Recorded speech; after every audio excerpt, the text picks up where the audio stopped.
Welcome, Laura Gabriela. Welcome to the journey. And let me just share just a little bit about what the journey is. And Journey is a podcast that we just have ordinary individuals who have had maybe some type of struggle or some type of obstacle on their own path, and how they have overcome that. What have they learned from it? How have they maybe that setback or that failure? How did they fail forward? How did they learn from learn from whatever that obstacle taught them about themselves? And I know that you have a story. You sent me some information about it. I know we've known each other a little bit over the last couple of years, and we'll get into that in a little bit. But Laura, why don't you, before we get started, why don't you just share a little bit about yourself? But we would start with what do you do for fun? What does Laura do for fun? Well, I own a 5-acre farm and I have 2 horses, so they're my hobby. When I have time, I love to ride. Um, Lately, also for fun, I've been writing. That's kind of like a new thing, but more than anything, I love the ocean, camping, hanging out with my family. So, yeah. So, so do you have a favorite place by the ocean that you like to go to? Is there a specific place where it doesn't really matter? Anywhere with the ocean, but Clearwater, Florida is actually one of my favorite places to go to. Gotcha. Okay. All right.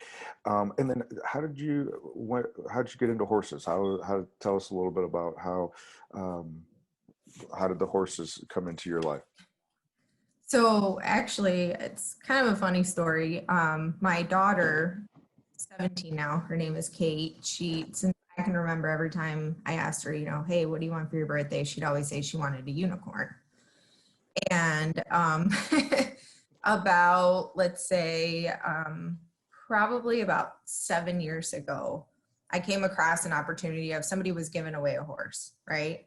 And I'm kind of like a very spontaneous person. And when I get something in my mind, like this is what I want to do, then I kind of just jump into it. I do it and then I figure it out as I go along. Um, I've always liked horses myself, but so anyhow, somebody was giving this horse away and I see this ad and I'm like, no way. So then I start looking into boarding and I start like figuring out, well, if I get this horse and I can keep him here, like maybe I can finally I think it was her 11th birthday, and I wanted to make this unicorn come true. And horses are very healing. I'm a single mom, and so I thought it would be like something good for me and the kids to get into. And so I went and I talked to the lady who was giving away this horse. And it was a retired racehorse. And so anyhow, when she agreed to let us have him, I remember spending hours making like a unicorn headband for him. And then I got, I got everything set up. And so that's how it came about. For the very first time, we owned our very own horse. I surprised my daughter with her own unicorn. There you go. Well, I can just imagine. I can just imagine the look on her face when, and so you and the horse complied with having the horn on for at least a period of time, right? Yeah, no, it was awesome. It was awesome. So that was our very first horse. It was a short-lived dream. Something ended up happening with the boarding facility. And back then I didn't know like any, legalities, things like that. But then after that, I was like, I'm determined I want to get us our own. And then so that's how the current horse that I have came about. Okay. Anyway, since then we've been learning how to ride, learning how to take care of them. And then eventually I wanted to no longer board my horse and bring him and, have him in my backyard. And that was like a dream and a goal that I aspired. And so, Gotcha. yeah. Okay. And so, well, let me ask you this as we'll kind of come back into the horses and where you're at now. And I know that's a whole story in itself, but you're not from the Rockford area, correct? I'm not. So originally I was born in Mexico City, and then I moved to the United States with my mom when I was 9. Okay. And I moved to Florida. So I grew up in Florida my whole entire life. And when I moved here, I actually didn't even know how to speak English. So when you moved from Mexico City to Florida. Yep, to the United States. Yeah. Okay. I didn't know. I was in fourth grade. So I went to school literally not knowing how to speak any English at all. And I think I learned English within a year. And believe it or not, I used to like put on my headphones and I used to listen to Green Day. So I would, back in the day with my Walkman, I would rewind my Walkman and write down lyrics that I thought were lyrics, you know, and then I would sing along. And honestly, that's how I learned how to speak English, how to read it, how to write it. So Interesting. So, yeah, it was pretty cool. so going back, I mean, you were pretty young, but obviously you have some memories of living in Mexico City. So tell us a little bit about what was it like living in, what was that like?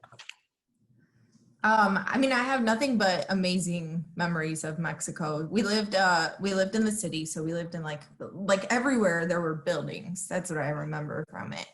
Giant buildings, you know. I grew up with my grandma. My mom had me at a pretty young age. She was 15. Okay. And so I grew up with her, you know, my grandma, my grandpa, and her siblings. My grandpa was an attorney, and then my grandmother owned a pharmacy. And so I pretty much, I was more like a sibling than anything to my aunts and uncles and to my mom, you know. But I remember the food being amazing and the candy. um, so yeah, but you know, it was, I have great memories of, I used to hang out. So I grew up with a bunch of teenagers, you know, and I used to hang out with my uncles and listen to like 80s punk rock and Okay. Depeche Mode, you know, that was like the big thing back then. And I don't know, it was just fun. I mean, my uncles always guarded me, kept me safe, would walk me to and from school. They were pretty overprotective, you know. But I had pretty much like a regular, you know, childhood. I mean, And then then tell us a little bit about the decision, or if you know, the decision to move to the United States. What was that, and who was that with?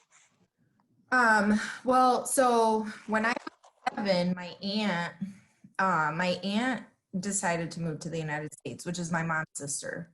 And then my mom followed, left me in Mexico with my grandparents or with my grandma. My grandfather died when I was 4.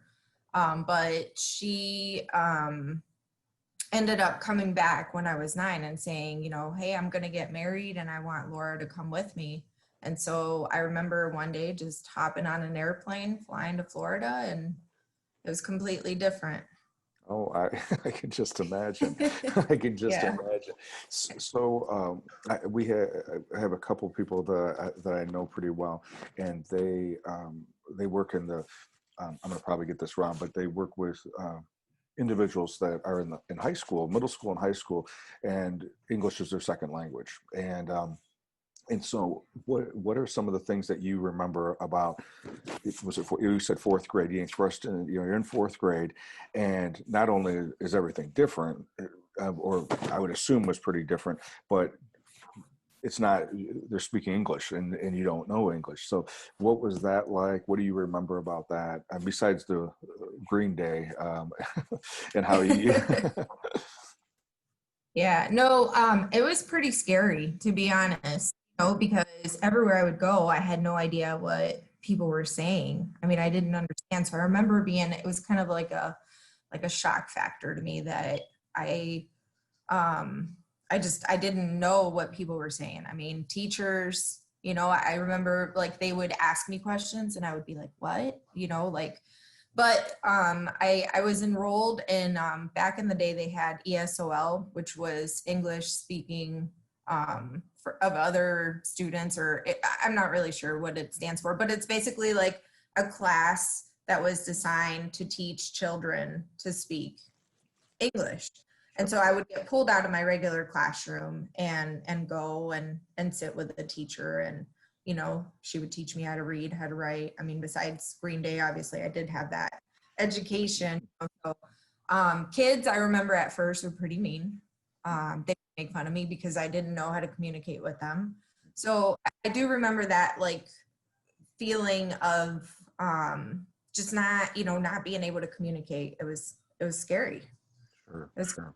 a year, but I think that drove me to want to learn it like really fast. So I remember within a year, must have been within a year, I was speaking, reading, writing fluently.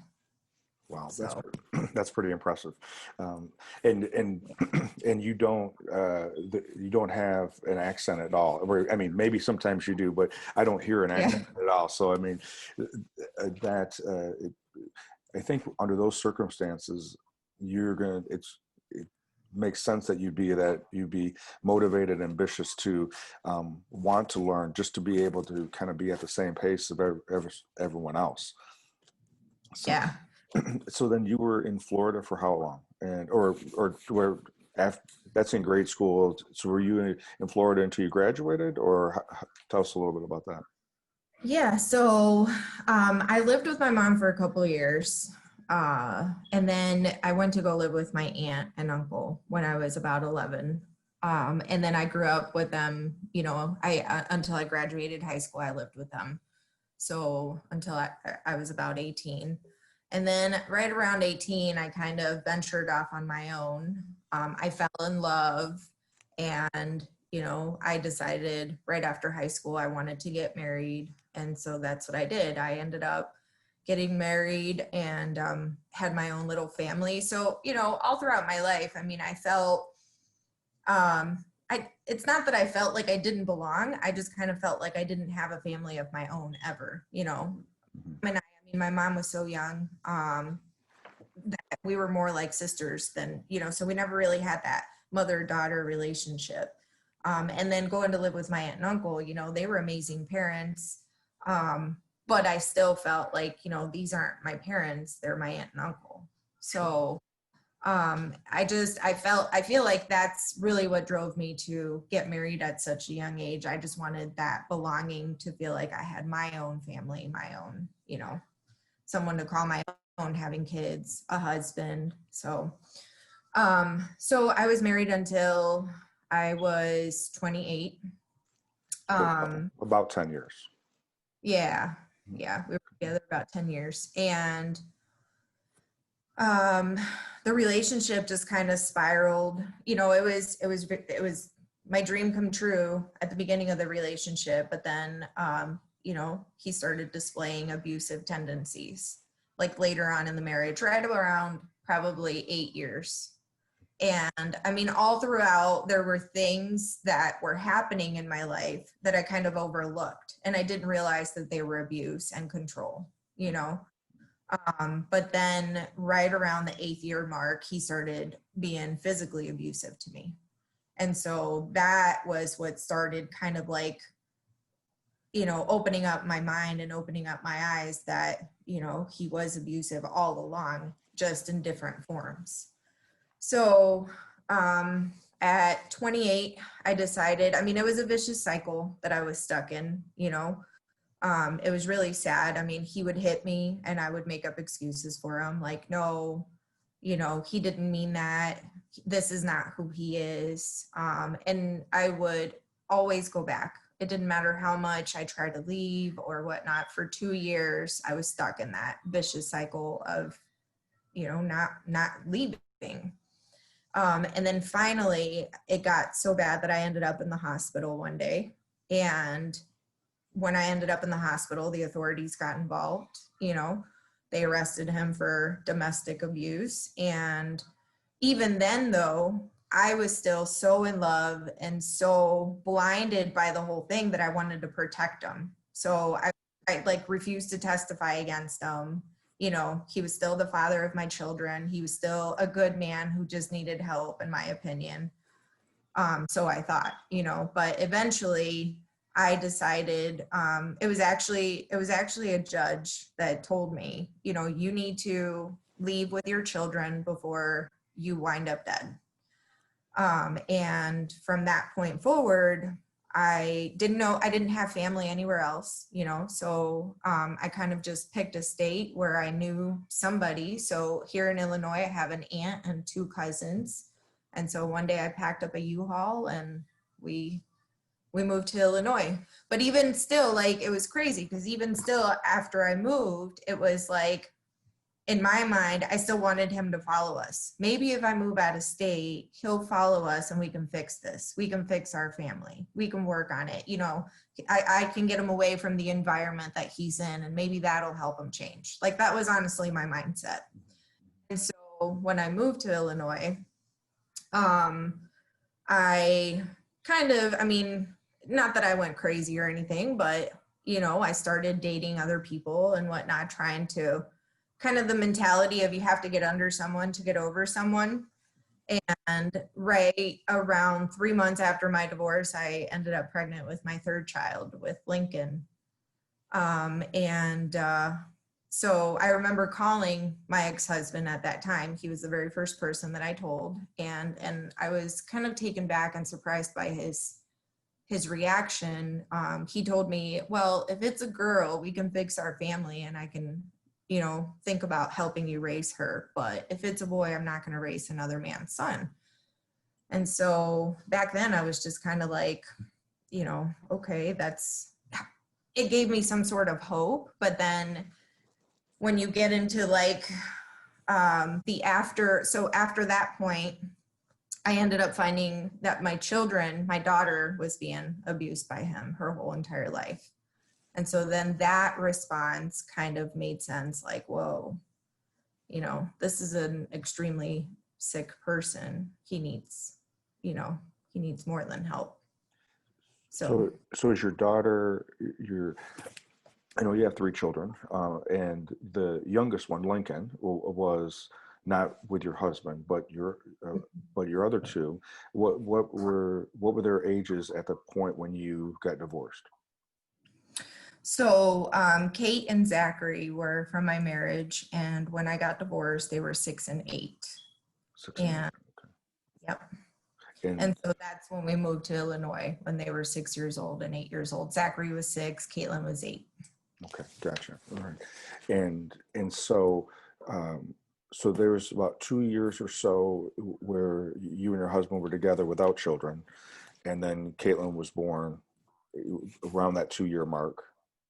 And Yeah. then somewhere along the line, the sexual abuse started with Caitlin, which you didn't know about until much later, it sounds like. Much after.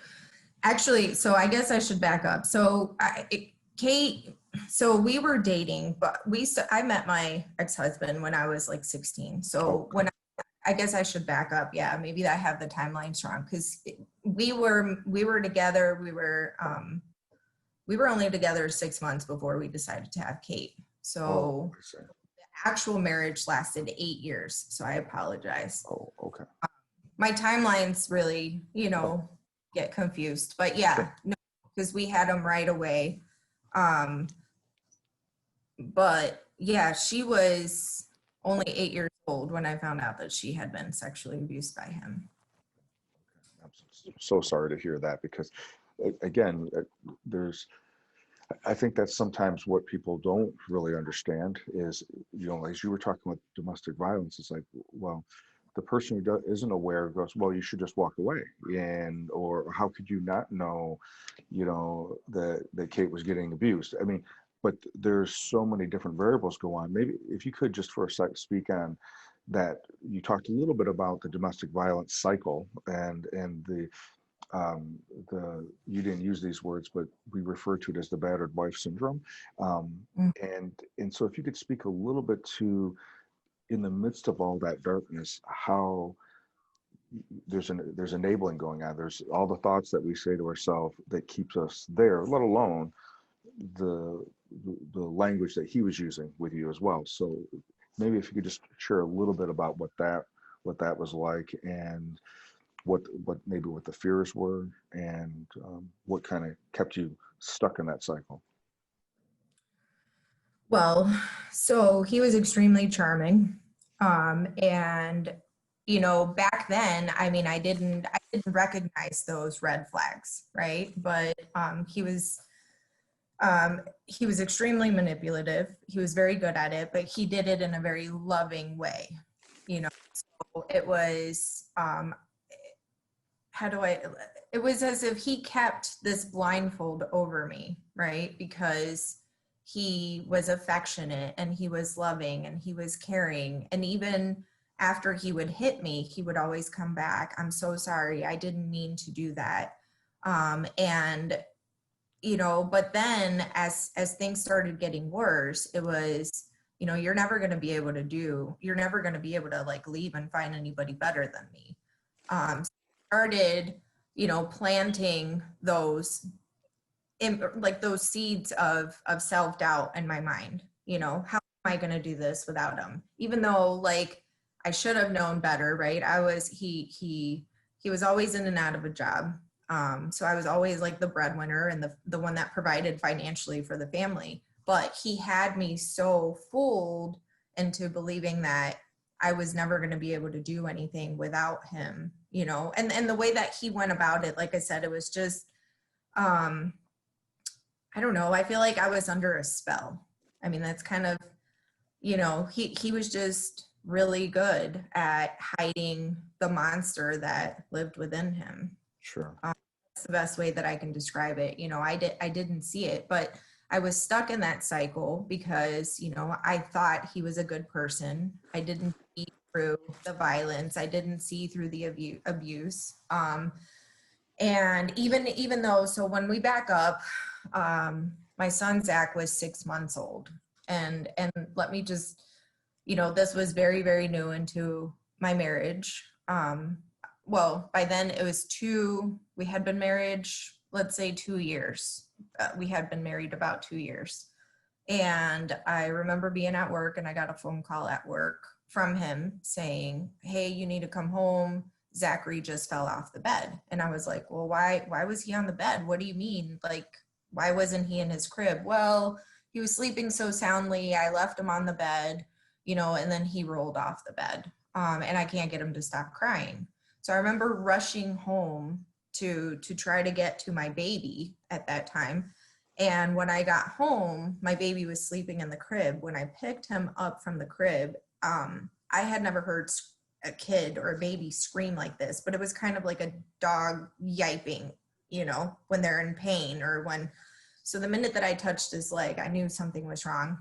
I told him I have to take him to the hospital, and it, you know, he kept telling me he's fine, give him some Tylenol, he's probably just sore, just put him back in the crib. And I'm like, no, there's something seriously wrong. I need to take him to the hospital. So I ended up taking him to the hospital, and it turned out that his femur was fractured. So I'm sure, I mean, yeah. It's not an easy bone to fracture, let alone it's not easy for babies to have fractures just because of how their bones are. So all right, so go ahead. Sorry. Yeah, no, I mean, from the way that the doctors explained it to me, babies' bones are like rubber bands, Yep. you know, it's really hard to snap a rubber band unless you're using physical force to actually like break it or twist it, you know. So immediately they did x-rays on Zach. The doctors came in, told me, you know, your son has a hairline fracture. He had a big bruise on his face too, but this man just had a justification for everything. So the bruise was, oh, there was a vacuum next to the bed, so he must have hit his face on the bruise, or on the, you know, and gotten a bruise, rolled off the bed and hit it on the vacuum. And so anyways, I mean, he had a justification for everything. And at that point, I hadn't seen any signs of violence from him. I had seen nothing but nurturing and loving. And, you know, I was living in this like fairy tale love story. And so detectives walk in the room, in the hospital room, as I'm waiting there for the doctors, you know, to release me and the baby. They walk in and, you know, they start questioning me. Where was he? Where were you? I was still in my work clothes. Well, they wanted to go back to the house to talk to my ex-husband. And when they talked to him, he was extremely cooperative. He, you know, stuck to the entire story. But the next day they asked me to take Zachary in to we lived in Polk County, Florida. And so they asked me, you know, bring Zachary into Polk County. There was like a forensic science place that I had to take him to. and they put Zachary under like an infrared type machine. They didn't let me go in. They took the baby, they put him in, they came out. The detective was like, the results show that the bruise on his face is actually a handprint.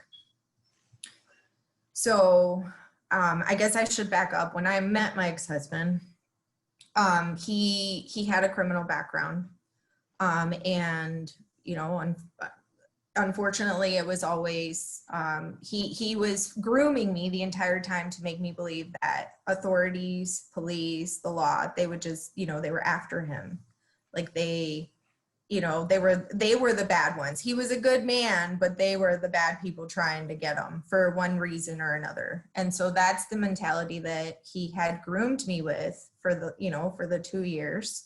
And so this happened, and he had a prior record. That was his first response to me. Of course, I didn't do anything to our child. You know, they're just, you know, targeting me because I have a previous criminal background.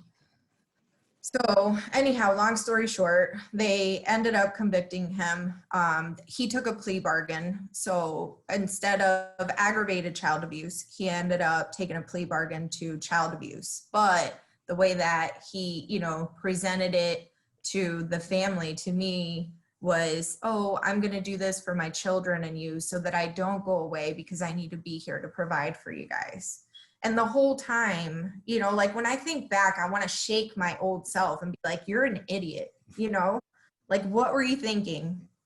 But looking back at all of that, it's like, how did I not see that? But even then I defended him like, no, he would never do that. He would never hurt my baby. Like, even though there was so much evidence against him, I still defended him in the name of love. And I still stuck there. And then it just got worse from there. So, Gotcha. yeah. You know, something that you said earlier, and I wonder, and so I'll just throw this out, and I wonder if it plays into it, right? So obviously he all the words that you said, he was charming, he, you know, consistently was distorting the truth, and, you know, talking about being in the, you know, that he was the victim, and all those types of things. But there's something you said about when you first came from Mexico to Florida, and that first year, and you were scared and you were alone, even though you were with your mom. But I wonder if when the idea of having to go out on your own, that this dream of this family that you now had created is now going to be shattered. I wonder if the inside you still remember that fourth grader, and you didn't know what the unknown was going to be like. Maybe it'd be like that. Right. Yeah. No, I mean, I totally agree, because I built a codependency to him. And I definitely carried that from my childhood in some way, shape, or form, you know, that fearfulness of venturing out on my own. And when you think about it, like, I never really lived on my own. Mm-hmm. You know, I was either, you know, with my grandparents or with my mom, with her brothers, with my aunt and uncle. So I had never really, you know, especially going directly from living with your family to getting married right away, there was no me time. I didn't get to know myself. You know, I knew myself through other people. And so I was very dependent on other people throughout my life. It was a big struggle, huge struggle. Even after my marriage, when I moved to Illinois, you know, the vicious cycle repeated itself. So I got pregnant right away with Lincoln, and the guy that I found, I mean, right away, he moved in right away, because now we were going to have a kid, and I didn't really know him, but that cycle repeated itself for about a year. And luckily this time I was kind of smarter enough to see the red flags and to say, you know what, this is not the life that I want for my children and I. And I was able to leave. And since then I've lived on my own with my children for 9 years now. Gotcha. So, Okay. you know, but it was a very hard transition, and getting to know myself as an individual, you know, without a man in my life, it was difficult, very, very difficult. Yeah. Yeah. Tell us a little bit about how, during that process of, not only are you getting to know who you are, but you're now raising three kids, and obviously you still have to work. You have to bring money in. So yeah, tell us a little bit about that whole. And your children were young. Obviously Lincoln was just born, but both Kate and Zach were pretty young. So what do you recall about that, and what do you now, looking back on that, do you remember, or that you now know about yourself? Well, I never wanted to be a single parent ever. I remember, because I watched my mom. I also never, not that I look down on people who have children with multiple fathers, but that was honestly like something that in my mind I never ever wanted to do. It's just crazy how life turns out, right? But I um I remember having my priorities very wrong for a long time because I had to provide for the family, because I was, the one that needed to financially support us. I kind of made my job number one. And so my kids took kind of a back burner to that. It didn't matter, like if they were sick, it was, I can't call into work. Like, so from a very young age, it was because I was fearful, like if I call into work, I'm going to end up losing my job, and I can't afford to lose my job. I have to be able to provide for you, and back then it was, I had daycares, right? But as Kate and Zach got older, it was, you're going to have to stay home today. Like even, unless like it was detriment, like they were, and luckily they never really got super, super ill. But from a young age, I left them, they were latchkey kids, I left them home while I worked. And if I could go back and I could do that differently, obviously my kids would have came before my career. Mm-hmm. And I feel I carry a lot of guilt because of that. If I could do it all over again, I would have realized that even as a single parent, I could have done better than I did. I was doing the best that I knew how. Sure. But when you go back and you think about that, it's you don't have the mother and the father to support the household and give you the opportunity to be home alone, home when your kids are sick, or when they're hurt, or you don't have that. And then moving to a different state where I didn't have any family. I moved here thinking, I was going to have my aunt and my cousins to really support me, but we live kind of far away from each other. We don't live around the corner from each other. So unless like it was a true emergency, they had their own lives to live. And so I never really had that like support. It was just literally me and my children, and I had to like figure it out. Sure. Well, and I think, similar to the need that you had when you were in fourth grade to learn English so that you wouldn't be in such a vulnerable state of not knowing what was going on and what people were saying, you also had to figure out how to financially not be put in that vulnerable state of being dependent on somebody, right? So there is this catch-22, being a single mom then, or a single parent, but in this case, single mom. Well, the financial part does play a part in it. And then how do you know when enough is enough? And how do you it's a hard thing to know, especially when there's a fear of not having enough and then something bad happening. Mm-hmm. So from a career, what was your career? What was the career that you were building at the time? So I got into sales from a very young age. My very first sales career was for Nextel. If you remember, like the walkie-talkie phones back in the day. Sure. Yeah. So, and I started learning that that's what I was really good at, and I was making really great money. So throughout my years, it's where I've been most successful. So, I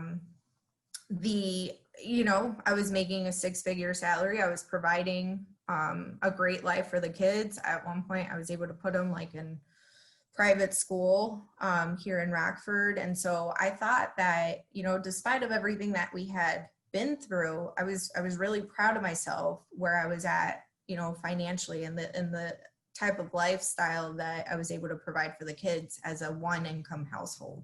Sure. And so the only downfall with sales is a lot of the sales jobs don't have benefits. And so when the Obamacare hit, I remember it was going to cost me I used to work for a provider selling braces, orthodontic braces, and they didn't provide health insurance. And so when Obamacare hit, it was costing me like $1,800 a month for health insurance, like for me to insure the kids. And that's not something I was going to be able to keep doing.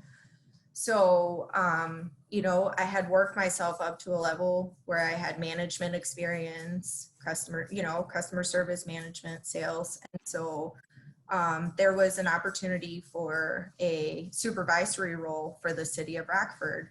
And I applied, I ended up getting the job, and I thought, I'm set for life. Like, now I have a government job, even though I'm going to take a pay cut on my salary, the benefits are going to make up for that, So I'm going to be able to have health insurance and life insurance and so on. And so I decided to make that move and go work for the city of Rockford. And I thought at that point, this is amazing. I have my life figured out. I'm going to have a retirement, and this is where I'm going to work forever. And so when all of this was transitioning or going on, I had taken the kids out of private school right when Kate was going into high school. And so we had moved to, Loves Park. They were going to the Harlem school area or school district. And so the kids, like, they were really excelling. Caitlin was in volleyball. Zachary was just becoming this really popular kid. And then so now, they finally, I feel like my children, as they were growing up, they had like this unstable, bouncing around from place to place. And now for the first time, in a really long time, like, we had stability. But then here I was again, we were going to have to move because the city of Rockford, they passed an ordinance that to work for them, you had to live in Rockford. So now I was going to have to uproot my kids yet again and move them to, even though it's a nearby city, still, that affects a child, especially when you have, friends and they're part of a community. But because of my career, I didn't have a choice. They were like, if you want the job, you're going to have to move to Rockford within the next 6 months. And so going back to the horse, I wanted to have a horse in our backyard. And I thought, if we have to move this time, I'm going to buy my dream home. We're going to have our horse in our backyard. And so I'm going to find a farm. And that's how I ended up coming to my 5-acre farm now. Gotcha. Okay. So now the farm is in the city limits of Rockford, but your kids still stayed at Harlem, right? Yeah. So we still have the house at Harlem. Oh, okay. It's rented out. And then my fiance also lives in the Harlem district. So we were able to work that out where they were luckily able to stay in the Harlem district. Gotcha. Okay. Okay. So, so kind of fast forward now, Kate is now she's in high school, and Zach's in middle school. He's doing pretty well, and as far as socially, did he play sports? Was he involved with sports too, or no? So Zachary tried probably every sport. Okay. He tried baseball, he tried wrestling, but he always had issues sticking to things, Okay. So he was always really, really excited. Mom, I want to try out for wrestling. All right, let's try out for wrestling. He'd make the team. He'd be on the wrestling team for a little bit, and then he would get bored with it. And I would try. I'm like, no, you've committed to the team. Like, you need to finish out the season. So it would never last more than a season with him, with every sport. He even tried volleyball.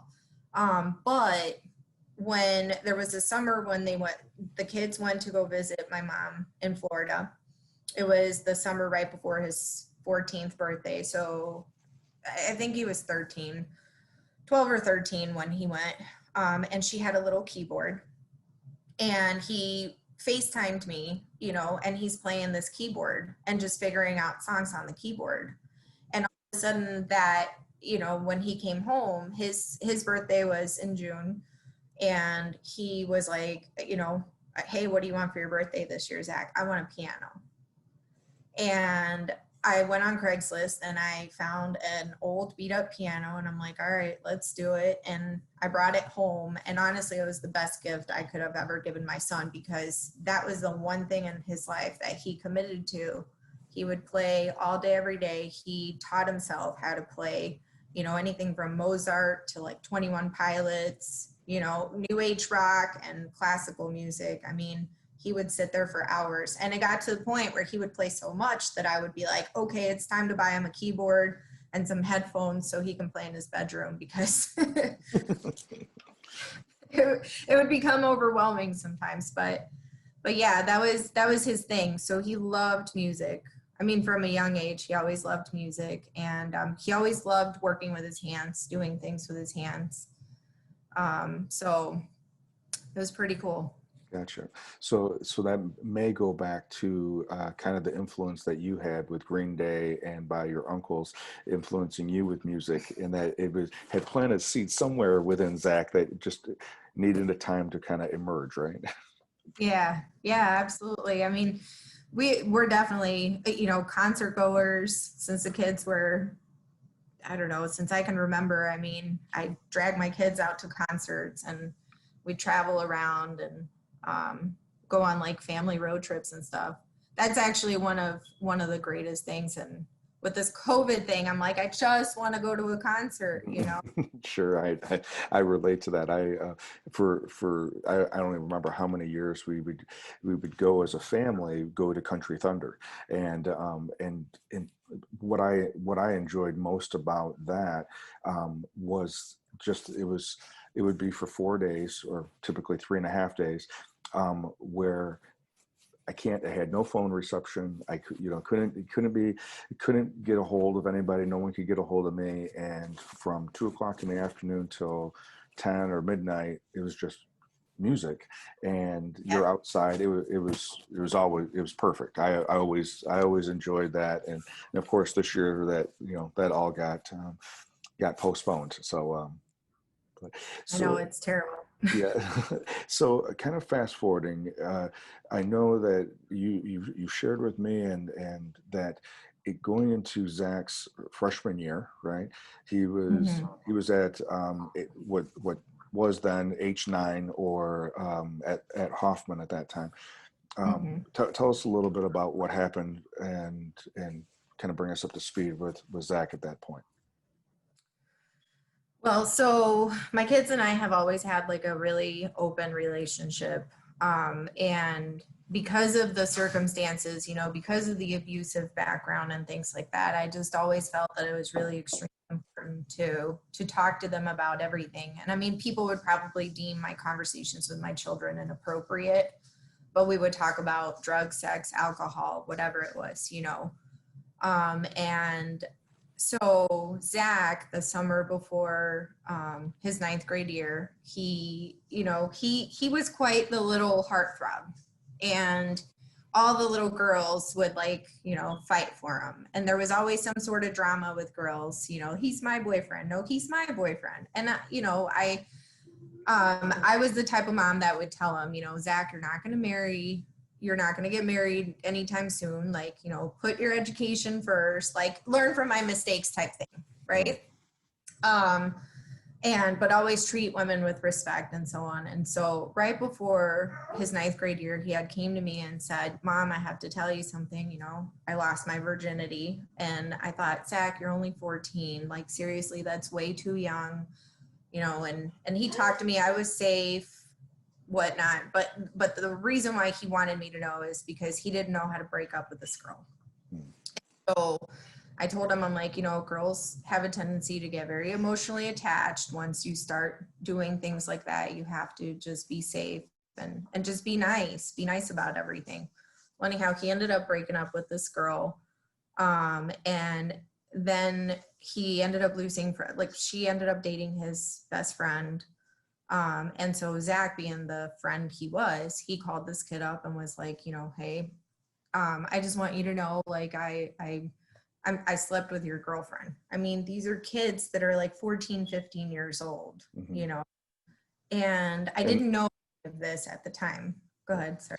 And he had slept with them when they were boyfriend, girlfriend, not when Right. they, so, okay, go ahead.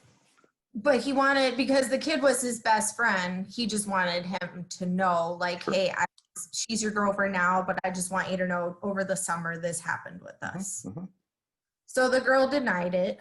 And Zach kept on social media messaging her, please tell him the truth. You know, why are you lying about it? Like, you know, because I guess the best friend, the way that he interpreted, not Zach being who Zach was, you know, just wanting to like give him a heads up that it happened or whatever. The friend interpreted as Zach trying to like break them up in some way. Oh, okay, sure. So the girl ended up making some false accusations about Zach at that point. Like, yeah, I'll tell him. And so she ended up she ended up claiming that he sexually assaulted her. That's what she told the best friend. And so from that, rumors started spiraling, you know, social media, through the school. And I didn't find out for a few weeks, you know, that this was happening. But I remember picking Zachary and Caitlin up from, I think it was like the very first or second football game of the season that year. This was in 2018. And when I picked them up from school, Kate got in the car and she was like, you need to tell mom or I'm going to tell her. And I was like, what's going on? So apparently at that point at the school, they had been cornered. You know, somebody was trying to beat Zachary up. So it was just this big, I mean, Zach was really upset, you know, and I don't know, I teed it off to teenagers or being teenagers. But what I did say to Zachary is, you know what, I think that you need to start making better decisions because God forbid this girl says something like this to the wrong person, you can potentially be deemed a sexual predator for the rest of your life. You know, it's her word against your word. And I'm not sure that that was like the most tactful way to go about that situation. But then, you know, he was really upset. He was very apologetic. Mom, it won't happen again. I made a mistake. I was, you know, I am too young. I shouldn't have done that. Shouldn't have had sex. But like, he assured me like nothing that they're saying is true. And he was really upset that now he had this name, you know, he was branded with this, you know, title throughout the school.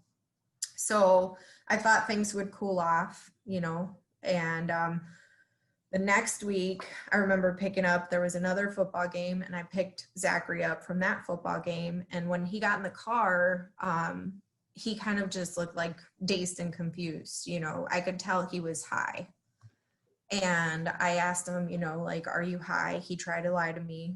No. So anyways, he finally admitted to me that he was high, and being the mom, you know, raging lunatic is what I felt like at the moment. I'm like, are you kidding me? Like, do you know what this can lead you up to? There's harder drugs. And so I'm like throwing the book of drugs at him. You know, if you try cocaine, if you try heroin, like those are things you may never come back from. And I remember feeling really scared for my kid at that point. But when I realized that he was not listening to anything that I was saying, at that point I was like, you know what, like I need to help him calm down. So I remember driving him up to McDonald's and being like, you have the munchies, what do you want? And he was like, 4 cheeseburgers and 2 McChickens. So he kind of like ate it up, you know. So anyways, I noticed that, you know, through this month he was spiraling. He wasn't being the Zachary that I always knew. Like Zach was always this really happy, smiley, cheerful kid. And then that last month, he just seemed different. You know, he seemed angry.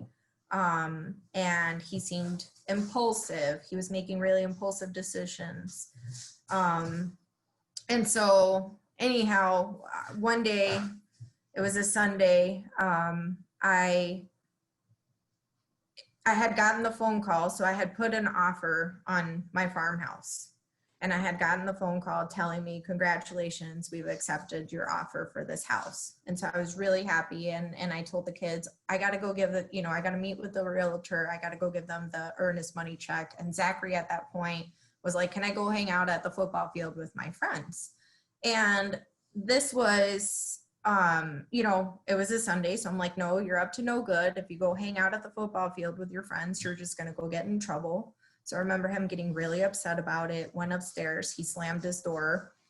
I had just picked up fast food. So, I told Kate, make sure your brothers eat. I got to go. I'll be right back. I got to sign this contract, and I left to go meet with the realtor to sign the contract on the farm. And my, what was supposed to be the happiest day of my life completely turned into my worst nightmare that day. So when, and I know not everyone listening knows what happened with Zach. So when you came back home, that was where the nightmare begins, right?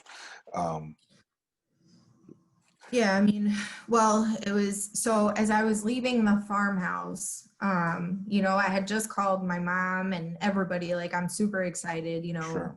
I got this farm, blah, blah, blah. Well, all of a sudden my phone rings as I'm heading back home.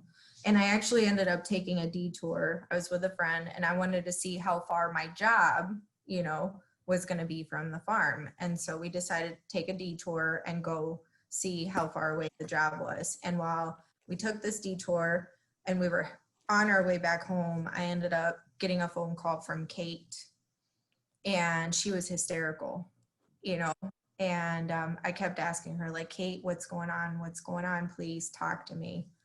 And then she finally expressed to me that Zach was in trouble, that her and Lincoln, so the 3 kids were home alone, and her and Lincoln had found their brother. He had, at the time, we didn't know whether he was really gone or not, but he died by suicide that day. So, it was, the most painful thing I've ever been through in my entire life, but trying the panic from it, trying to get home to my kids, obviously I called 911 right away when I hung up on her, called 911 to try to get help over there. And it turned out that if, a couple people that we knew, by the grace of God, they had gotten this, hey, we need to stop over at Laura's Intuition. So these 2 grownups were actually there before me trying to help Kate, help her brother. But when I got to the house, the paramedics had just pulled up, like I pulled up right behind them. And I remember nobody allowing me to go upstairs. They were like, no, you're not going upstairs. And all I wanted to know, is my son okay? Is he alive? And nobody, they were like, no, you're not going up there. You're not going up there. Well, finally they brought him down in a stretcher. And I still had hope that he was okay. They had him hooked up to a manual breathing machine so that there was a paramedic, manually pumping the air. And I thought, okay, like, he's okay. They're giving him oxygen, like, he's okay, Then they transported him to the hospital, and I wasn't allowed to ride with them. They told me no. But then the minute that we got to the hospital, the nurses had, came in right away, like, you need to come back with us. And so I was with my fiance. They took me and him to the room where Zach was, and the doctor looked at me and, he says, I just want you to know we're trying everything, but you need to prepare for the worst. And within a few, I don't know, I can't tell you to this day if it was a few seconds, a few minutes, but within what seemed like a few minutes, then the doctor finally called time of death. And it was just terrible. I mean, I remember going up to him and like holding his hand and hugging him and kissing him, but like just holding his hand. So when Zach and I would car dance, right? Because you know we love music, so we were big time car dancers. Often in our car rides, we would hold hands, you know, and so that's what I did. I just held his hand until I couldn't hold his hand anymore, you know. So sorry, I can't even imagine what that was like that day, and what it continues to be like, since then. Um, so, uh, so yeah, kind of. I mean, and I imagine that there's an element that it hasn't been 2 years yet, but we're coming up on the 2 year mark. So I imagine that it's been a blur in a multitude of ways. But so what's it been like? Not what has it been like? So what? How is Kate doing? How is Lincoln doing? How are you doing? Well, I mean, we're all learning how to live with it. So, you know, Kate, when we go back to, you know, the history from her lifetime, she was taught from a very young age to withhold things. And even though I was always really open with my kids, you know, she was pretty much always taught to keep things from me and to lie, right? From a very young age, not to lie, but just to not tell me when she's going through something. And so that's been like the biggest struggle. We've been in counseling since this happened. I mean, even before this, the kids were in counseling because of the prior history, right? But even within that, like she held in all of that to herself for about a year. So for about a year, I didn't know, you know, the entire, like she hadn't ever walked me through that awful day, you know. She couldn't even talk to me about it. And so I remember finally her walking me through that day about a year after Zach died. And it was, as a mom, I mean, I already carried a lot of guilt, right? Carried a lot of guilt for finding out that she had been sexually abused, and had to like learn how to fix that. So I feel like as a mom, I was always a fixer, you know. I fixed getting us away from a domestic violence situation. I fixed finding out that my daughter was being, you know, abused. Like I fixed those things. So I, you know, and I assisted my kids with it, and I thought that we were okay, but like this was something that I couldn't fix. Mm-hmm. This was something that I had zero control over. Like Zach was never ever going to come back. So the damage, as far as like the trauma and the PTSD that it cost me from not being able to have that control of fixing it, you know, I was lost in darkness. Like I was completely lost for a long time. And it was my kids on top of it, you know, the guilt. They found their brother. Like I should have been home. Like they shouldn't have seen this. Like they now, you know, Lincoln, so it was, you know, Lincoln didn't cry for about a month after Zach died. And I remember being a little bit disturbed, like, why isn't he crying? But he was only 6 at the time. So I don't think he really understood what happened, you know. And when reality finally hit, because Zach was like, not only was Zach his big brother, but he was like a best friend to him. I mean, Zach took Lincoln with him and his friends everywhere, you know, they were always hanging out. And so I think when it finally like really hit him, like I don't have my brother anymore to play video games with me, to teach me how to do backflips, to play the piano. Like when that finally hit him, then he just finally cried it out. Going back to now, I mean, I want to say that we're doing okay, but there's times when we're not okay, you know, and it's okay not to be okay, obviously, but it's a learning process. Like we've all had to learn how to live with the new us carrying this this traumatic event and the loss of their brother and the loss of my child. Like, I don't know that we'll ever, I mean, there's never ever going to be a getting over this, you know, it's just learning to manage it and learning to live with it. Right. You know, so. Yeah. You know, and being, like you said, a fixer, and that being the nature and your tenacity, that when you get knocked down, you know, or uh, regardless if it was when you were young, learning, teaching yourself how, you know, how to speak English and how to write English, or, you know, creating a family, but then you had to go through the process of deconstructing that because it was so toxic and unhealthy.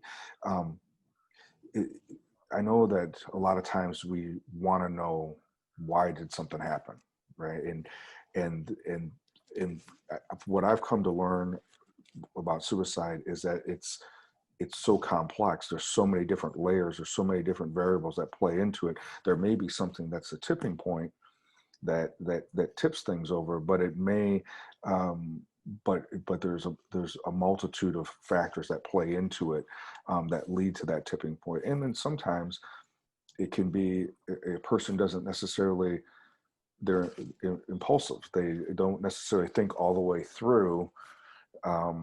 This means I'm never going to go to a football game again. This means I'll never, you know, you know, bring my brother on Halloween. You know, I mean, it's, you know, there's a lot of aspects that we're in the midst of that darkness, that they're thinking only about the immediacy of their pain, not necessarily about long term. And that isn't in all cases, but I think in some cases it is. Yeah, I mean, I definitely, so Zach had an impulsive nature since he was little. He was never diagnosed with depression, but he was diagnosed with attention deficit hyperactivity disorder. And so I oftentimes, I mean, that diagnosis, you know, um, you're a hyper, you're an impulsive individual. I mean, that was Zach in a nutshell. You know, he was extremely intelligent, but he didn't often think about consequences. And so when he did this, you know, that was what I wanted to know, you know, why did he do it? Why did he do it? And obviously I had to let go of the wanting to know the why, because I was never going to get the answer. You know, I could try to speculate, and I could even go back to infancy, you know. After this, like, I kind of just consumed myself in trying to learn, because suicide has such a, I don't think that people really think about suicide. At least I didn't. Speaking from my personal experience, before this happened to me, you know, you would hear of like a rock star taking their lives, like Chris Cornell, you know, or the lead singer from Linkin Park. Like, I remember hearing about them, but just being like, they had it all. Like, why would they do that? Like, why would they leave their, you know, family behind? And I kind of thought about it as, you know, a selfish act, or a not, you know, I mean, I never understood it, but I never really thought about it. Right. It was just like a pass by, you know, thought, like, why, and then moved on. And that was it. So when it finally like struck me personally, then I started digging, and then I started, you know, understanding that we need to talk about it. You know, it's becoming more and more common. And I'm sure that there are people like me before, you know, it happened to me, that they don't think about it, they don't talk about it, they don't realize that it can happen to anyone. Like, suicide, mental illness, like, it doesn't discriminate. It doesn't care about your level of income, your level of education. If you have an underlying, you know, illness with your mental health, you know, it can affect anyone. And so that leads me to what my God-given purpose is. So, like, after Zach passed away, I consumed myself trying to figure out the why, you know, and the only answer I had was his phone, or the only thing that I had to try to like give me answers was his cell phone. And so I became like really, really consumed with his social media. And I literally would go through every single message that he would send to kids, every conversation, every text message, every Facebook message, whatever. I wanted to know why. And so I remember from like April of 2018 until September of 2018 when he passed away, he would randomly post things like, I feel so depressed right now, somebody talk to me, you know, or I just don't want to live anymore, I want to kill myself. So he was openly talking to his peers about it and making these types of posts. And the reaction that kids would have, I think that, you know, sadly with like, and again, it's just my own interpretation of it, but I think that we live in a society where people are numb to things like this. Like the younger crowd is numb to it, you know?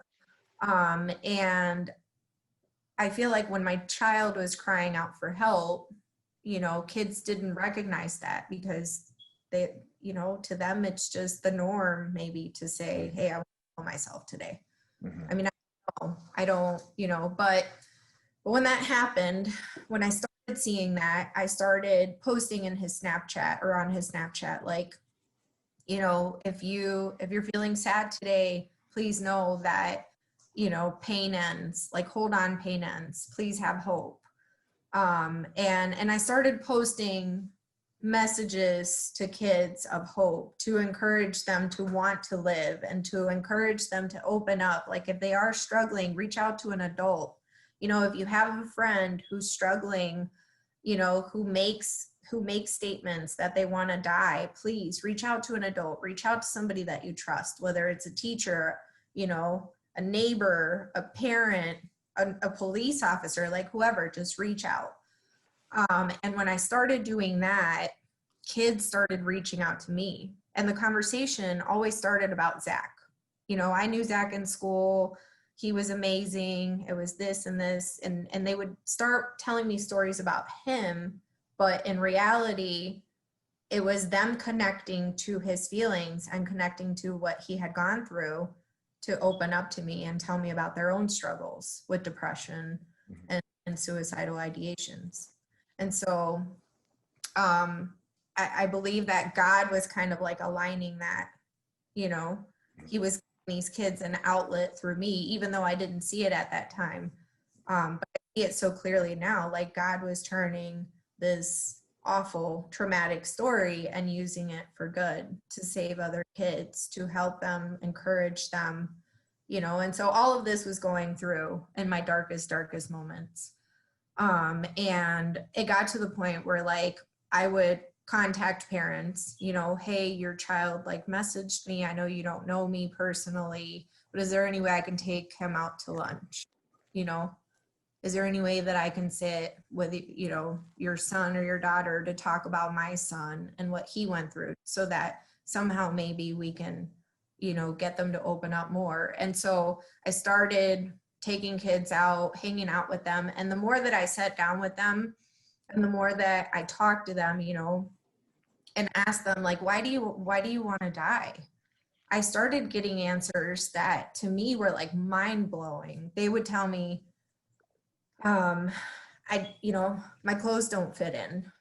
I get made fun of in school for my clothes, or I get made fun of for my haircut. And so to me, it was like, these are things not worth dying over, right? But the pain to them was so real. And again, being a fixer, I was like, I can fix it. Let me take you shopping. You know, let me get you a haircut. Like, it's okay. But then I started, so I guess when Zach died and I was at my darkest moment, I had developed my own depressive thoughts, my own thoughts of suicide. And I had been struggling big time, even throughout like this journey of me helping kids and telling kids to stay positive. You know, I was battling those thoughts and I would think, you know, like, I can't do this to Kate and Link, like I can't leave them behind. And so when I realized like, hey, I'm having these thoughts now and I need help, I remember one day just like throwing my hands up in the air and being like, if you're there, God, if you exist, like, just take the wheel. I don't want it. I don't want it anymore. And from that point forward, my life started changing. I started going to church. And it was when I was talking to these kids and helping them, then I started realizing, you know what, like, maybe I need to not just help save them here on earth, but I need to, like, plant that eternal seed of heaven into their minds to help and encourage them to, like, live out for their purpose. And so it was pretty cool how everything came about through this darkness. There was this light that was like instilled in me. And even though I was in that darkness, I couldn't see it. Yeah.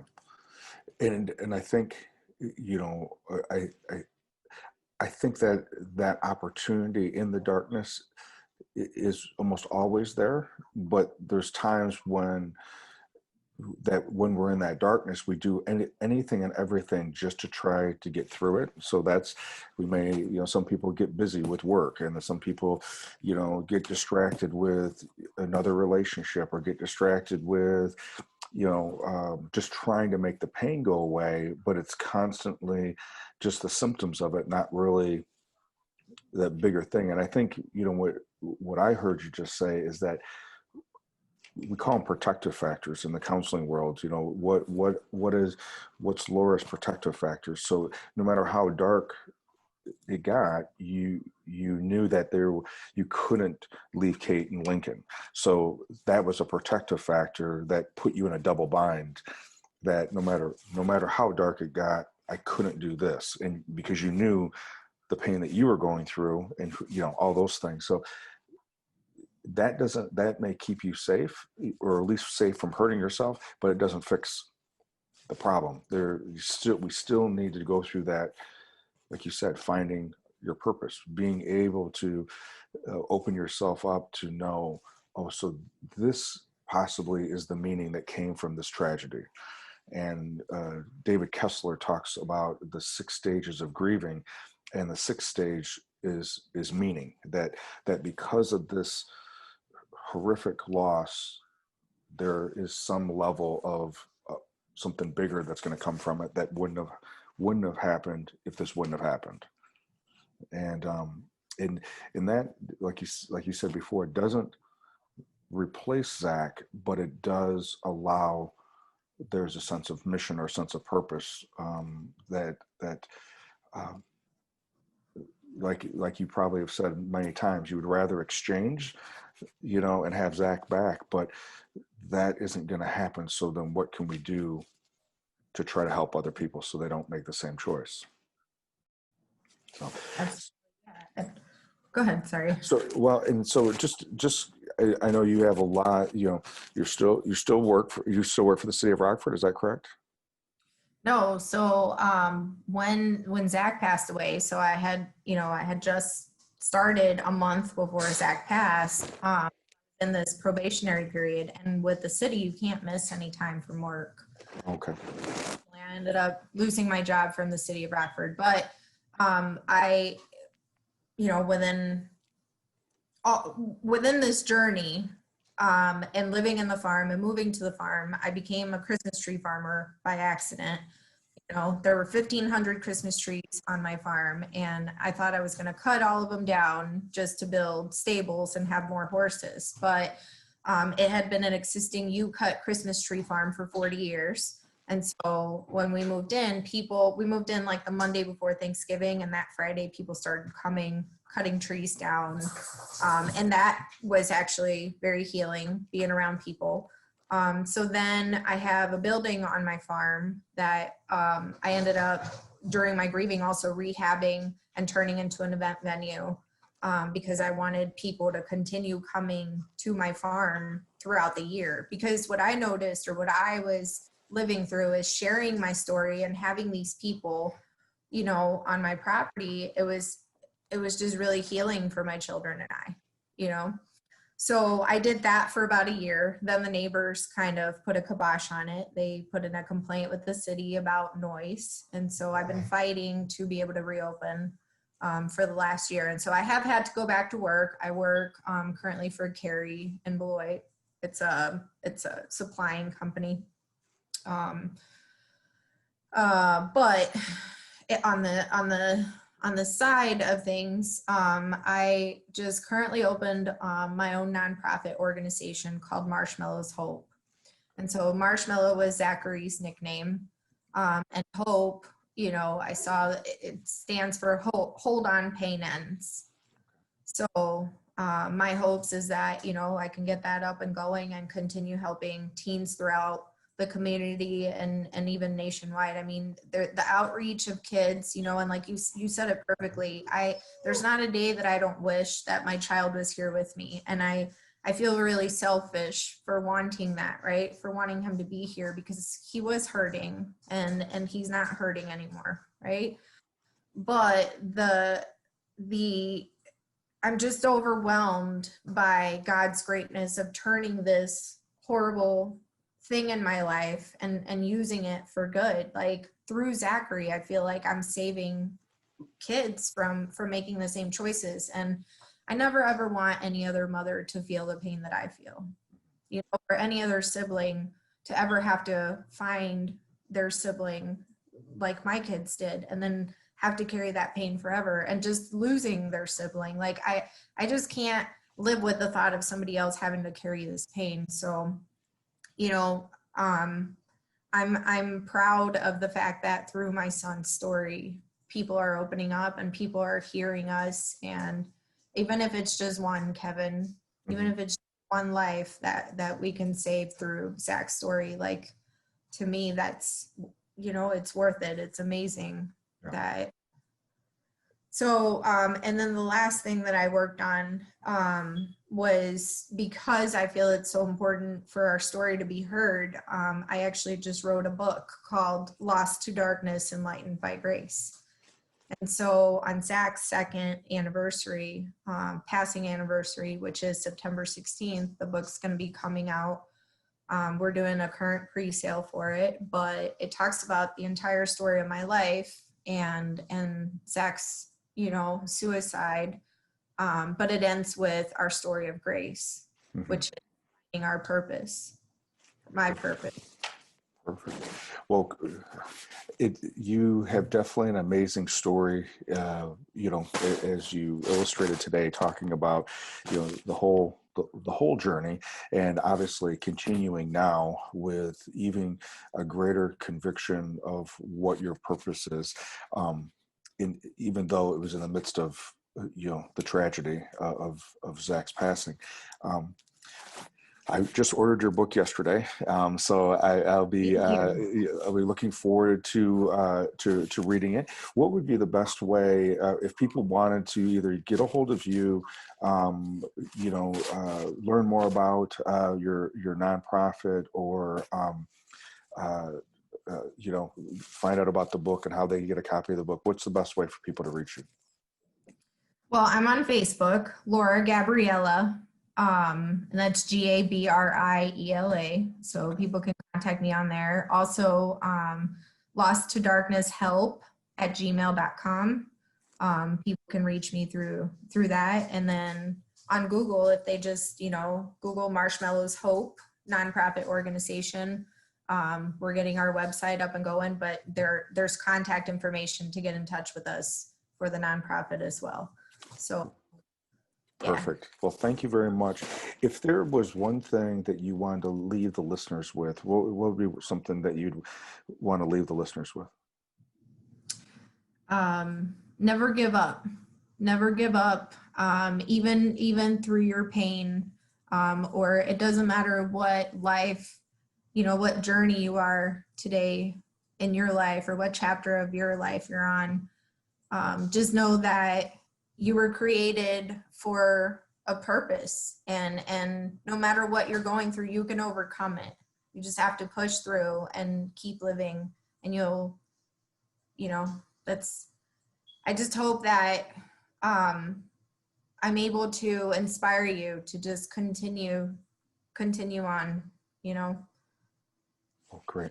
Laura, thank you very much thank you very much for having the courage. I know it's not easy, even though you've shared your story before. I know it's not easy to talk about, talk about it. And so I appreciate the vulnerability, as well as just you having the courage to come on this platform and talk about it. And I'm looking forward to sometime coming out and seeing your farm, as well as reading your story in the book. So thank you again for being with us. And again, I look forward to getting the book and hopefully being able to connect sometime when COVID is maybe, or at least social distancing, we can maybe somehow in the near future connect. So. Yeah, absolutely. Thank you, Kevin, so much for giving me the opportunity to share our story on the journey. Yeah.